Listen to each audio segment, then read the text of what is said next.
Sobre el tema del sincretismo y las iniciaciones, pues recordemos que en el gnosticismo hace énfasis también en las iniciaciones, ¿no? O el mismo Jesús que dice en la Biblia que a unos les enseña en parábolas y a otros en misterio, da a entender como una especie de, en el libro de Yao, habla como una especie de iniciación como un hombre nuevo, como alguien que renace.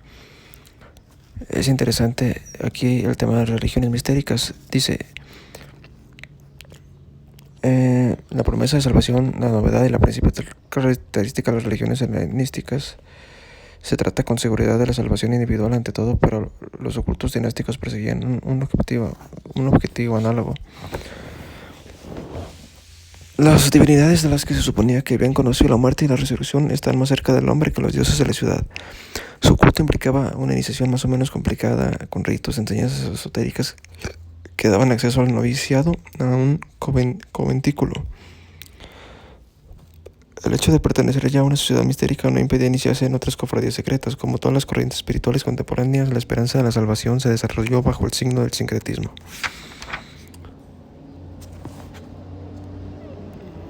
El destino terminó por ser así emulado al fatalismo astral. Tanto la existencia de los individuos como la duración de las ciudades y los estados caen bajo la determinación de las estrellas. Sin embargo, el hombre no solo se siente ahora solidario de los ritmos cósmicos, sino que descubre que está determinado por el movimiento de las estrellas.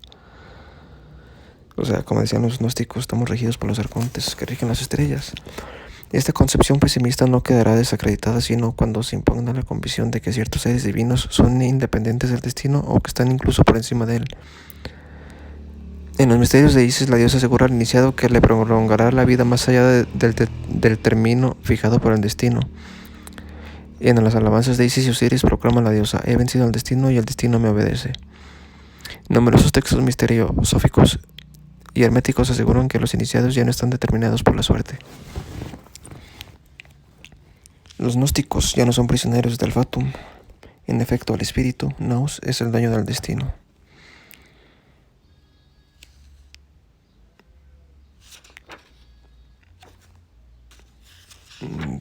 Dionisio, los misterios de Dionisio, dice: en Delfos se mostraba su tomo, pero su reacción aparecía figurada en numerosos monumentos. Había logrado elevar a su madre hasta los olímpicos, pero lo más importante era que había logrado sacar a Ariadna de los infiernos para desposarla a continuación. En esa época helenística, Ariadna era símbolo del alma humana. Dicho de otro modo, Dionisio no solo libraba el alma de la muerte, sino que se unía a ella en un desposorio místico. En los misterios de Isis dice: escucha pues, pero créeme, pues te digo la verdad, he rozado los confines de la muerte después de pisar el umbral de Proserpina, he retornado conducido a través de los elementos, en medio de la noche he visto brillar el sol, he podido contemplar cara a cara a los dioses infernales y a los dioses celestes, y los he adorado. Se trata sin duda de una experiencia de muerte y resurrección. De eso se trataba, de ver qué había en el más allá. Para el héroe de la metamorfosis, aquel fue el día aniversario de su renacimiento en el seno de los misterios. Era el individuo vivo el que se divinizaba. Bien, vamos con algo importante. La revelación del Hermes Trismegistus. Recordar que en las escrituras de Nag Hammadi se encontraron escritos del hermetismo, y el hermetismo está ligado a la alquimia. Aunque Hermes, yo la figura la pongo en duda. Yo pongo en duda todo que no sea Jesús, las enseñanzas gnósticas, porque en el Pista Sofía se menciona a Hermes como un arconte que rige cosas. Entonces yo por eso no pongo las manos en el fuego, como se dice, por ninguna de estas divinidades, más que Jesús, que fue el que trajo el conocimiento, la gnosis. Dice: por hermetismo se entiende la totalidad de las creencias, ideas y prácticas transmitidas de la literatura hermética. Se trata de una recopilación de textos de valor desigual redactados entre el siglo III a.C. y el III después de Cristo. Se distinguen dos categorías: los escritos pertenecientes al hermetismo popular, a la astrología, a la magia, a las ciencias ocultas, la alquimia y la literatura hermética erudita, en la que destacan los 17 tratados egipcios del Corpus Hermeticum. A pesar de sus diferencias de estructura, contenido y estilo, hay entre los dos grupos de textos una cierta unidad intencional que nos recuerda las relaciones entre el taoísmo filosófico y popular, o la continuidad entre las expresiones clásica y barroca del yoga. Como era de prever, esta literatura refleja en mayor o menor grado el sincretismo judeo-egipcio y también algunos elementos iraníos. Se advierte también el flujo del platonismo, pero a partir del siglo II después de Cristo, lo que predomina es el dualismo gnóstico. Ya en 1914, Bossuet observó que el corpus hermeticum presenta dos teologías irreconciliables, una optimista de tipo monista panteísta y otra pesimista caracterizada por un fuerte dualismo. La primera dice que el cosmos es bello y bueno, ya que está transido de Dios. Pero aquí la que nos interesa es la doctrina que dicen pesimista, que no es pesimista, sino más bien realista, considero yo, que considera fundamentalmente malo el mundo. No es obra de Dios, en todo caso del primer Dios, pues el primer Dios está infinitamente por encima de toda materia. Está oculto en el misterio de su ser y no es posible llegar a Dios sino huyendo del mundo. Hay que comportarse aquí abajo como un extranjero. ¿A qué nos recuerda esto? A los gnósticos. Lo dice: el intelecto superior andrógino, el nous, produce en primer lugar un demiurgo que modela el mundo, y luego el antropos, el hombre celeste que desciende a la esfera inferior, donde, engañado por el amor, se une a la naturaleza y engendra al hombre terreno. En adelante, el antropos divino deja de existir como persona distinta, pues anima al hombre terreno, su vida se transforma en alma humana y su luz en nous. De ahí que entre los seres terrenos solo el hombre sea a la vez mortal e inmortal. Sin embargo, con ayuda del conocimiento, gnosis, el hombre puede hacerse Dios. Este dualismo que desvaloriza el mundo y el cuerpo subraya la identidad entre lo divino y el elemento espiritual del hombre.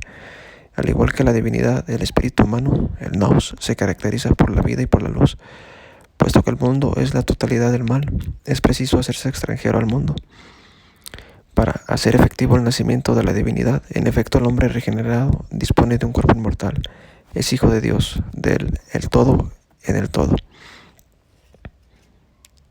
Esta teología, a la que se vinculan una cosmogonía y una soteriología específicas, posee una estructura gnóstica por excelencia. Pero también sería imprudente relacionar el gnosticismo propiamente dicho, los tratados herméticos en que se admite el dualismo y el pesimismo. Ciertos elementos mitológicos y filosóficos de tipo gnóstico forman parte del zeitgeist de la época, como el desprecio al mundo, el valor salvífico de una ciencia primordial, revelada por un dios o por un ser sobrehumano y comunicada bajo el signo del secreto. Hemos de añadir a todo esto que la importancia decisiva atribuida al conocimiento, transmitido de una manera iniciática a algunos discípulos, recuerda la tradición india de los Upanishads, el Samkhya y el Vedanta. Del mismo modo que el cuerpo inmortal del hombre regenerado muestra ciertas analogías con el Hatha Yoga, el taoísmo y la alquimia india y china. Vemos aquí cómo se relaciona todo. Algunos aspectos del hermetismo es que es un modelo de comunicación de una sabiduría esotérica. El mito del bautismo es una crátera, indica la familiaridad con rituales mistéricos. Según el Tratado Cuarto del Corpus Hermético, al comienzo de los tiempos llenó Dios de espíritu una crátera, la que en ella se vayan a pasar a ser hombres perfectos. Festugieri ha demostrado que se trata de la mezcla de dos ritos prácticos en los misterios: ingestión de un licor sagrado contenido en la crátera y un baño de purificación e iniciación. A diferencia de las asociaciones cerradas, que cuentan con una organización jerárquica, ritos iniciáticos y revelación progresiva de una doctrina secreta, el hermetismo, al igual que la alquimia, implica únicamente cierto número de textos revelados, transmitidos e interpretados por un maestro a algunos discípulos cuidadosamente preparados, es decir, puros, en virtud de la ascesis, la meditación y determinadas prácticas cultuales. Es necesario no perder de vista que la revelación contenida en los grandes tratados del Corpus Hermeticum constituye una gnosis suprema, concretamente la ciencia esotérica que asegura la salvación. El mero hecho de haberla comprendido y asimilado equivale a una iniciación. Vamos con la alquimia helenística. Los textos de los antiguos alquimistas demuestran que aquellos hombres no estaban interesados en fabricar oro. De hecho, nunca hablan de oro real. El químico que examina sus obras experimenta la misma impresión del albañil que pretendiera sacar informaciones prácticas de un texto a la francmasonería. O sea, aquí lo que se refiere es el oro es el espíritu, es convertir el plomo, el cuerpo material, en convertirnos en espíritu, el cuerpo de luz. Que el cuerpo de luz, el espíritu, es el que va a pasar fuera de la materia.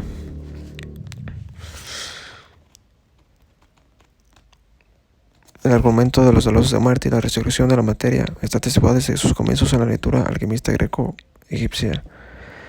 Pero hay más. Lo que en realidad se proyecta sobre la materia para transmutarla es el drama místico del Dios, su pasión, muerte y resurrección. En resumen, la alquimia trata a la materia del mismo modo que era tratado el Dios de los misterios. Las sustancias minerales sufren, mueren, renacen a otro modo de ser. Es una palabra, son transmutadas, a fin de poder cambiar su cuerpo en espíritu. El oro se toma como símbolo de la inmortalidad.